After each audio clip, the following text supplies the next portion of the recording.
Eh bien bonjour à toutes et à tous, aujourd'hui on se retrouve chez Marcello, devant chez Marcello, électricité, qui fait aussi chauffage et climatisation.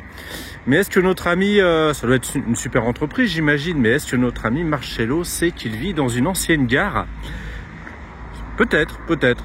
Le notaire a dû le notifier, je pense. Nous sommes à Montflanquin, dans le Lot-et-Garonne.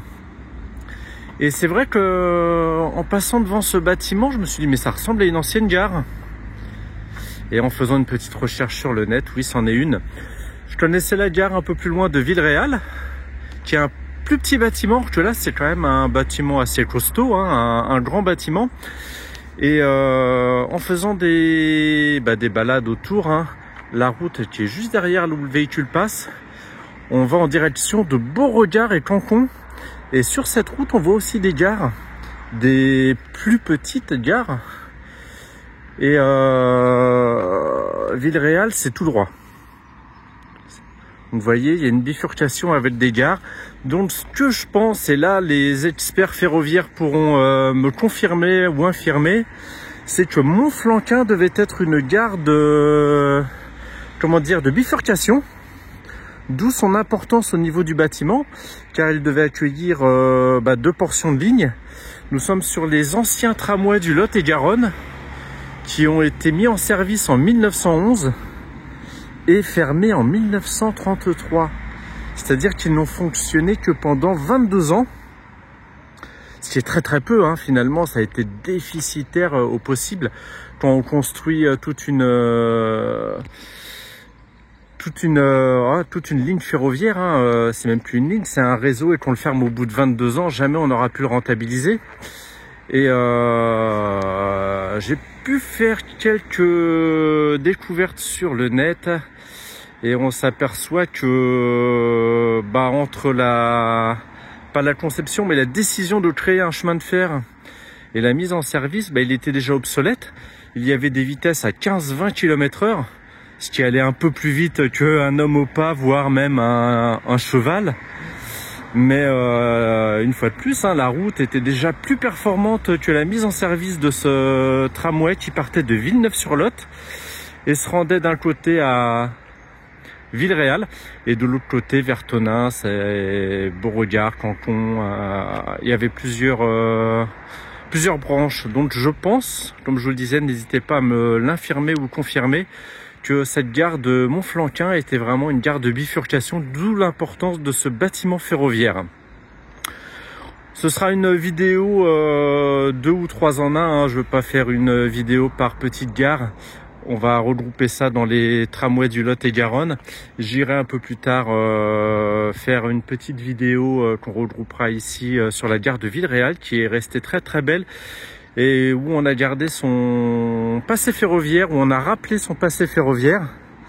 Et j'irai aussi à Cancon et Beauregard, où vraiment hier en passant à moto, j'ai vraiment été surpris par la rénovation et la préservation des bâtiments.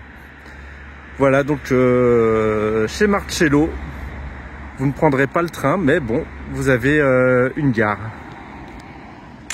Et petite escale devant la gare de Beauregard, et regardez comment elle est très belle. On reconnaît encore son côté très ferroviaire, hein. Ils ont mis une plaque, hein, Beauregard devant. On peut voir là l'ancienne petite halle marchandise qui est toute mignonne. Vraiment, elle est superbe. Et donc la gare en elle-même, qui est très belle. Très belle, très bien entretenue, hein. Ça fait plus de 90 ans qu'il n'y a plus de vocation ferroviaire, hein, fermeture en 1933. Et donc toujours très belle cette petite gare, très belle. Et le fait d'avoir laissé une plaque Beauregard devant, en plus en forme de locomotive vapeur, comme vous pouvez le voir ici, c'est vraiment très sympathique, qui rappelle au côté ferroviaire. Et bien cette fois-ci, on se retrouve devant la gare de Cancon. On est allé un tout petit peu plus loin, à 6 km de Beauregard. Et donc regardez cette belle gare encore, hein, avec son bâtiment voyageur au milieu. La petite halle marchandise sur le côté, qui là cette fois-ci est accolée à la gare et pas séparée comme à Beauregard. Et vraiment très belle encore, hein. Voilà, c'est bien préservé. Les propriétaires successifs ont pris soin de ces bâtiments. Et on pourrait presque deviner, là, on voit le tracé au niveau voilà, de la terre, hein, de l'herbe. Et on pourrait presque deviner ici l'ancien tracé des voies, ou de l'unique voie. C'est très très difficile d'avoir des photos, mais on peut imaginer que c'était une seule voie ici. On va se retourner, donc la voie qui partait dans ce sens-là. Et devant nous, on a Montflanquin, là où débute la vidéo, avec la grande gare de Montflanquin. Et comme vous pouvez le constater, là, on est vraiment sur des gares typiques voie métrique, hein, contrairement à Montflanquin où ça pourrait être une gare voie normale. Mais elle est encore très très belle, cette petite gare, avec sa halle marchandises. Regardez cette porte. Il n'y a plus la porte coulissante, mais on devine encore la charnière en haut. La charnière pour coulisser l'ancienne porte. On voit le quai, le petit quai de déchargement là. Et non, très sympa. Donc on est au 1. J'ai pas fait attention au nom de la route. Ça se trouve c'est rue du Taco, voie du Taco.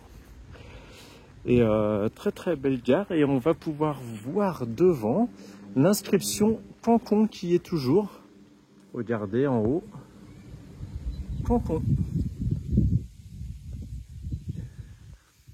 Et ben une très belle petite gare encore. On va poursuivre notre route, mais on va prendre un autre embranchement. On va retourner sur le terminus d'une des lignes des tramways du Lot, c'est-à-dire Villeréal. Et là, on peut imaginer les toilettes qui étaient ici.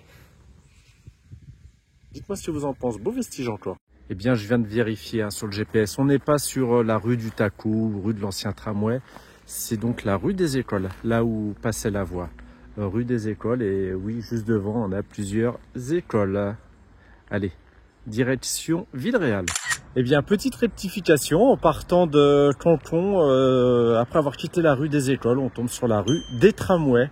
Donc, je ne m'étais pas trompé pour le coup. Nous sommes désormais à Villeréal, juste devant la gare de Villeréal, avec, comme vous pouvez le constater, à l'étage, une photo de 1911 qui rappelle le passé ferroviaire des lieux, avec plusieurs voies, la halle et les engins vapeur, enfin les locomotives vapeur.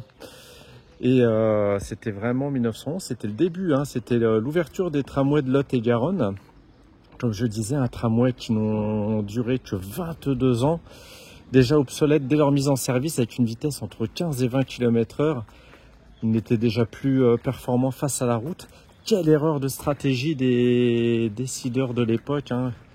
Ils ont totalement sous-estimé le progrès, le modernisme, hein. Certes, le train c'était le progrès, mais la vitesse était aussi un progrès. Je suis obligé de couper parce qu'on est sur une route très passante qui permet de contourner Villeréal. Donc comme je le disais, la vitesse était aussi un progrès, hein. Et il aurait fallu des vitesses déjà à l'époque d'au moins 60, 70, 80 km/h pour être très performant, très pertinent face à la route. Mais je crois que sur les voies métriques, hein, les vitesses étaient très limitées et ce pendant très très longtemps. Je coupe une autre fois parce qu'il y a une autre voiture. Et sur certaines voies métriques, hein, on a eu les autorails Billard qui étaient limitées à 70 km/h. Je pense sur le réseau breton, à la fin du réseau breton, presque vers la fin, où on a commencé à augmenter les vitesses, mais c'était trop tard, hein. La route avait déjà pris le dessus sur les circulations ferroviaires. Et puis je crois qu'il y avait des sombres histoires politiques d'après ce qu'on m'a raconté. Donc voici cette gare, toute belle, belle comme tout. Ah, c'est ouvert de ce côté-là. Je pensais que c'était totalement barricadé. Pour le coup, et pareil, une autre photo là-haut. Voilà, avec la gare de Villeréal. Un train de voyageurs et de marchandises, hein. C'était mixte à l'époque. On voit bien le fourgon marchandises en plus des voitures voyageurs. Et voilà, je crois qu'on a fait cette petite vidéo sur les tramways du Lot-et-Garonne. Et quels vestiges, hein, qui sont encore présents, très très beaux. Mais aussi quel ratage complet d'avoir sous-estimé la montée en puissance de la route et et ben les vitesses si réduites. Vraiment, bon, je pense que ça a été fait à l'économie et en fonction des moyens de l'époque plutôt qu'autre chose. Une dernière vue sur cette gare. Donc c'était la ligne qui reliait Villeréal, laisse passer les voitures, Villeréal à Villeneuve-sur-Lot. D'ailleurs, il faudra que j'aille en gare de Villeneuve-sur-Lot, l'ancienne gare SNCF, parce qu'elle est très intéressante. Et c'est également très triste et presque révoltant de se dire qu'une ville préfecture n'a plus sa gare ferroviaire. Malgré des soi-disant réouvertures qui reviennent régulièrement lors des élections diverses.